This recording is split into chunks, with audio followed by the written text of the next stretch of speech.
Texas, Amerika, kitang-kita sa amateur video ang pagtama ng isang tornado o buhawi. Yung lalaking kumukuha po ng video ay nagmamaneho ng maipit ang sasakyan niya sa buhawi.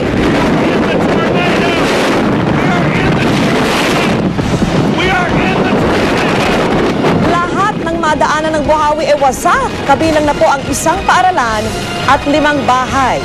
4 naman ang sugatan ng tumaob ang kanilang kotse at pati tren na diskaril. Laking pasasalamat ng lalaking kumukuha ng video na nakaligtas siya. At narito po ang mga detalye ng aming breaking news. Ika nga kanina, muling tinamaan ng tsunami ang ilang bahagi ng kanlurang Indonesia. Sa mga sandaling ito, hindi po bababa sa 23 ang patay. Mahigit 106 na po ang nawawala. Nagkaroon ng tsunami matapos ang 7.7 na paglindol na nagmula sa ilalim ng karagatan. Ayon sa Health Ministry ng Indonesia, umabot sa 10 talampakan ang taas ng alon na humampas sa daang-daang bahay. Ang lindol ay nangyari sa tinatawag na fault sa isla ng Sumatra kung saan may tumama rin lindol noong Disyembre ng taon 2004. Nagresulta yung lindol na yon sa isa ring tsunami na tumama sa iba't ibang bahagi ng Asia. Kung inyong natatandaan, ikinamatay yung ng mahigit 200,000 tao.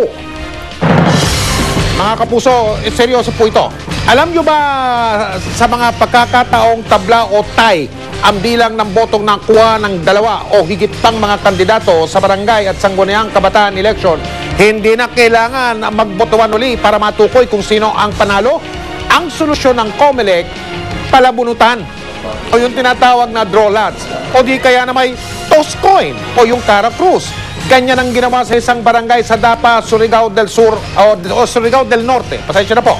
Pareho kasi ang botong nakuha ng magkalabang kandidato sa pagkabarangay captain na sina Apple Q at Godofredo Sahol. Best of 3 ika nga ang naging labanan. Matapos ang 3 beses na toss coin, panalo si Sahol. Ayon kay COMELEC Commissioner Rene Sarmiento, pinapayagan ng batas ang ganyang proseso. Breaking a tie is provided in the Honors Election Code. Ito po ay drawing of lots, palabunutan. Pwede rin po.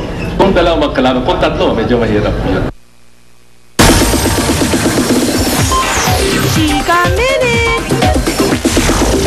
Libo-libong fans ang nakilahok sa live chat kasama ang Kapuso Twin Stars na pinangungunahan ni na Barbie Forteza at Joshua Dionisio.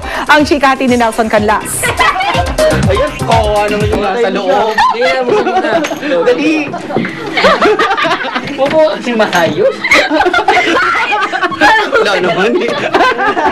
Isang hapon na puno ng kulitan, biruan at kwentuhan ng sabayang ma-interview ng GMA News at GMA Live Chat ang Kapuso Twin Stars na sina Joshua Dionisio, Barbie Forteza, Jake Vargas at Bea Binene. Ang usapan natin dito, di ba? Truth and consequence. Kasi ba't ba Kayo? pinili mo? Okay, sinong mas madalas mag-text o tawag? Ikaw o si Jake? Wala. Kahit kailan di kayo nagte-text? Wala akong number niya. May cellphone ka? Meron ba? O, ba't di mo siya tinetext? ko siya ba? Game na game ang twins sa tanong na gustong malaman ng mga nakichat. Ikaw, ano yung worst habit mo? Nakain ko yung lip gloss. Ha? Habit as in? Oo. Di ba habit pala yun? Oo. Ano lasa ng lip gloss? Di ba hindi naman masarap ang lip gloss? Meron pa akong lip gloss na masarap.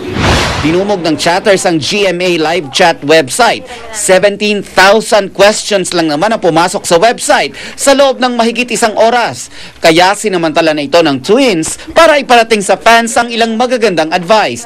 Napasok kasi sa usapan ng pagiging in love ng maaga at iba pang problema ng mga nagdadalaga at nagbibinata. Ma-advise nyo ba na na maging open yung mga twins natin dyan sa sa mga parents nila para yung hindi sa barkada humihingi ng advice? Kasi naman hindi ka man iintindihan ng barkada. Mas syempre yung mga magulang ang nakakaintindi sa inyo. Di, ikaw parati mo kasama mami mo. Close ka sa sinasabi mo lahat. Opo naman. Kasi alam ko naman na they know what's best for us eh.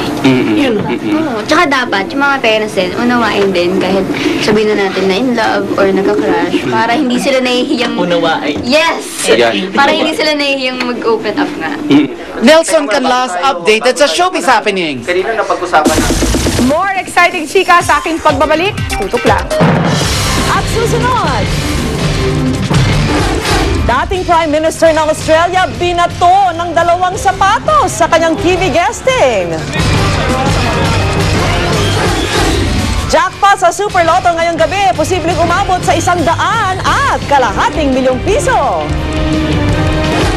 At junk food, gustong ipagbawal ni Senador Lito Lapid sa mga paaralan. Walang patid na pagtutok dito sa 24 Oras.